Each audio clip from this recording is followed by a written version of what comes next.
Do you ever feel like you're from a dysfunctional family? I know I did, but one day I woke up and I realized I'm actually from a great family that had great difficulties.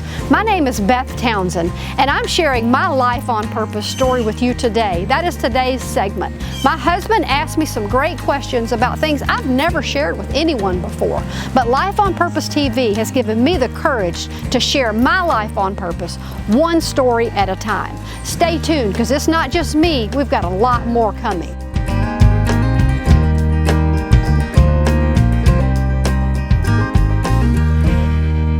I'm Beth Townsend. I'm the executive producer of Life on Purpose television. My wife Beth likes to say that Christians can change the world one story at a time. Each of our stories is different, and every one of them is important. Today I'm going to introduce my wife Beth, who's the hostess for the show. This will be the only time that you'll see me on television, and I'm happy to be able to help her tell her story today, because I think that it sets the entire tone for all the interviews that will follow, where she'll be talking to Christian people about their ministries and how God is working in their lives to help them change the world. So Beth, you have become a really good interviewer. And one of the most amazing stories that's come out of your book as I began to read the manuscript for your book is that when you were a 16-year-old and had hardly ever traveled out of Mississippi, that you got a chance to go with your stepfather and your mother on a trip out to California, and you came back and told your favorite high school teacher that when you grew up you were going to be a television talk show host. So what was in your mind at that time when you came up with that idea, and who was your model for that concept? Well, when I went on that trip to California, I remember seeing all the lights. I had never been out of Mississippi. I had been to Disney World, but I had never really traveled. So when we went over Hollywood, California, I just remember thinking, I want to make something of myself one day. I want to live in a place like this. So I don't really know if I had a model of someone that I wanted to be like, but I know I had a lot of questions about life. So I wanted to be in a situation where I could ask someone who could actually answer those questions. Okay, so Coach Dale Brown, who coached for many years at LSU as a basketball coach and is a Hall of Famer, was interviewed by you, and he said to me that of all the people who've interviewed him over his career, you were the best interviewer he had ever sat down with, which is really high praise. So you had no training as an interviewer. So tell us about how you got to be so proficient at interviewing people. It goes back really to listening, because when you ask a question, I think over my early life, words didn't mean as much as they should have. So I learned to pay attention to what really wasn't said. So in a form of interviewing someone, I think the important thing is to ask the right question, but then give them time to answer it in its fullest. One of your favorite words that you've used with me in conversation over the years has been the word passion. You've always looked for that passion, those things that you're passionate about or things that other people are passionate about.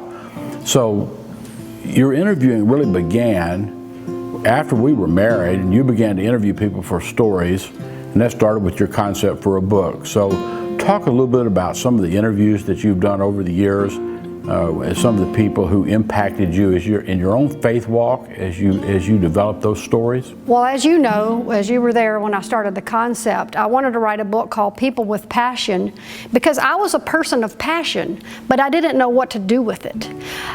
Even in my early days, when I had very few life skills, I had a zest for life. I wanted to do life, and I wanted to do it well.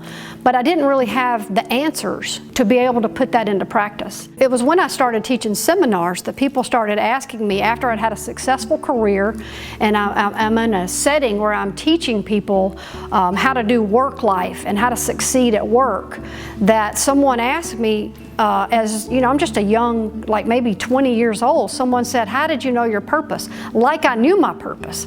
And people kept asking me that question, and finally I thought, well, I really don't know my purpose.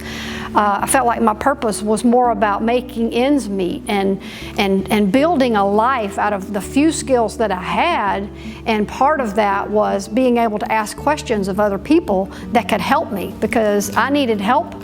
And I knew that if people were placed in my life, that I could ask them about purpose, and maybe they could teach me about my own. As I've read the manuscript and helped you edit the manuscript for your book, Life on Purpose, which is the genesis of this entire television series, I've been exposed to some stories that I didn't realize ever took place. It was not a solid Christian foundation as you and I know one today. It was really kind of a convoluted version of Christianity that your dad had, and he was a very interesting character. So I'd like for you to kind of tell people a little bit about that early childhood, those formative years with your father and some of the situations that went on there, and how that led to you in your career development and your own passion for certain things in life that are manifesting themselves today. Well, as you know, I'm the youngest of 5 children. So I like to say I come from a great family that had great trouble, because now that I'm 54 years old, I can look back and realize that we're really great, fun people who love each other. We just didn't really know how to be a family. And the reason for that is because my parents were married for a while, actually 20 plus years, but by the time I came along, things had fallen apart in a really, it was just a unique way, but traumatic way.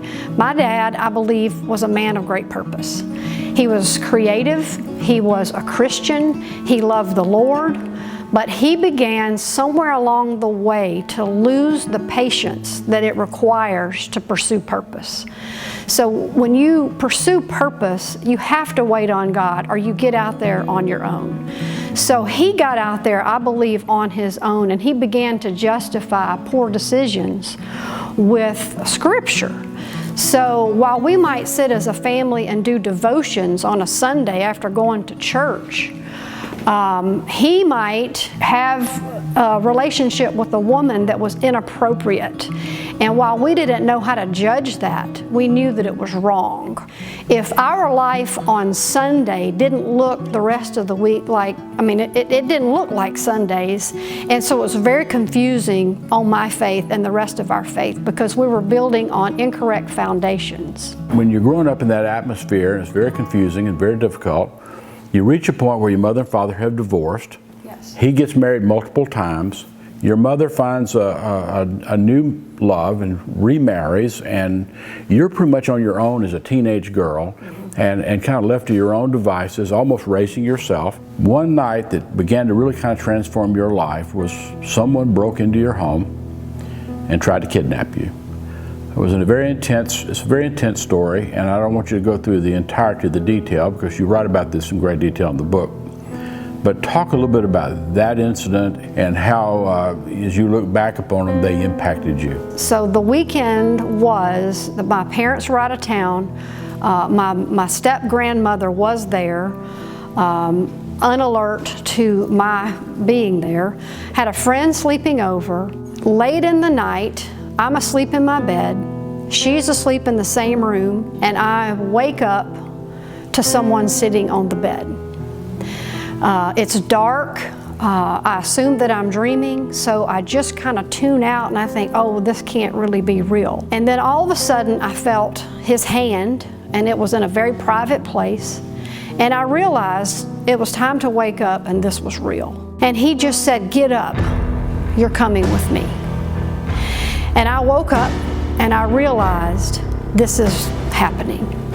So I begin to fumble back and forth with this person. He manages to get behind me and put his hand over my mouth. And all the while my friend is asleep. I think I'm screaming, but I'm not. It happens really quick. We're wrestling, but yet my mouth is covered and I'm not able to speak. So we're going through my house. I notice as we get out of the bedroom, all the while he's behind me, we get out of my bedroom and I see that the back door of our house is propped open. Over to the side of the house is nothing but woods. And I realized I couldn't get there. So I start pulling furniture and I start grabbing onto things in hopes that I stir up someone to come to my rescue. Finally, Mac, my friend that was spending the night, after I'm outside in the yard, close to these woods, Mac, she called me Beth. We're from Mississippi. She stands at that back door and she says, "Beth, Beth, what's happening? And that man dropped me and ran into the woods. By then, my neighbors, the Stampleys, my other family, had come out. They were there, and we all realized I had just missed an attempted sexual kidnapping. So by the grace of God, you avoid that. By this time, your father's on his 9th wife. And so he promised to send you to college, and your mother has moved away, and you go to University of Southern Mississippi, and he fails to pay the bills, and you find yourself out on the street again. Upon high school graduation, me and all my friends were planning to go to college. I had been accepted into the University of Southern Mississippi. That is about the same time Mother and David's marriage fell apart. So her financial means, it went to nothing. She had nothing to offer anyone. So upon my graduation, she says, honey, I'm moving to Virginia. And she said, I'm not sure what you're gonna do, but you're gonna have to decide from this point how you're gonna live your life. So I decide I'm going to move in with my dad and his 9th wife, really out of desperation. I have nowhere else to go. I move there, hoping to go to Southern Mississippi, and I move in, and I go to Southern Mississippi. I go long enough to be told by someone quietly in a dark hall, I'm sorry, no one's paying your bills. You're going to have to go do something else. At the same time, my sister Lisa, 7 years older than me, sees that I'm living with my dad and his 9th wife. I had walked by the bedroom of Mimi, the 9th wife, one day and saw something that was in itself disturbing. I walked by her bedroom and she was banging her head up against a headboard. And what do? You stop, you look, and I said, what are you doing? And she said, I'm trying to alleviate pain. And she had this pained expression on her face, and I just remember thinking, wow. And I walked out of there and I told Lisa about that, and within a few weeks she came and said, I need a roommate. You move away and start out on your own, and you go to Virginia, where you begin a career in a property management company that your sister is working in. So all of a sudden you see Mississippi in your rearview mirror, and you move to a new state, start a whole new life, and you quickly become successful in that. So talk about that experience of leaving Mississippi, going to a new community, starting over again. My sister and my mom had moved to Virginia, and they had started careers in property management. So after exhausting all of my efforts to be a success in Mississippi, my sister Diane said, why don't you come here? I can offer you a job with an apartment, and you can start anew. So never having really left, I literally rented a U-Haul. I had a tiny little car. I packed up my U-Haul. I left Lisa, my sister, my roommate, probably my best friend in the world. And I drove that little car and that U-Haul all the way to Virginia. Because I'm so excited to have a job with an apartment, I have this attitude towards this work, like I have hit the payday, I'm gonna make this work. And so I went from having one property to being in charge of marketing several, and I had advanced up, which positioned me then to go to another sister who by then had moved to Atlanta. And I said, hey, I think I'm gonna move to Atlanta and pursue this property management career, and packed another bag, and here I go again. You're in Atlanta, you're successful at what you're doing. You and I meet and develop a friendship and a relationship that leads to our decision to get married, and we agree at the center of our relationship we're going to put Christ in the center of our relationship, and we build on our faith, and our faith deepens and grows, and faith helps you overcome many of the fears that you have brought with you into that stage of your life. You decide, with all these people asking you about how you found your purpose, that you want to interview other people, and you want to write a book about people who have lived their purpose. So as you interviewed people, I can recall You interviewed 2 men who were governors, 2 who were United States senators. You interviewed a nationally famous television star. You interviewed a United States ambassador to the United Nations who was a noted civil rights leader. You interviewed many, many great people. What was the common thread that ran through those stories of these people living God's purpose that you found that helped you to begin then to really identify this concept of life on purpose? While each story is different, it's amazing how similar they really are in the tenacity people pursue their purpose. I would say perseverance from the standpoint of the people that God calls to do things, they really don't give up.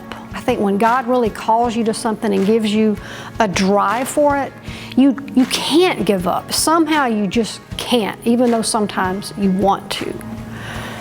I also think it's an ability to stay on target. You know, when God calls you to do something specific, then there's always the opportunity to get really distracted by a lot of good things. So in order to be able to have that great achievement, then you have to say no to all the things that bombard your life with things that are just what I call nickels and dimes of your time. You have to be able to say no because you believe God is taking you to something else.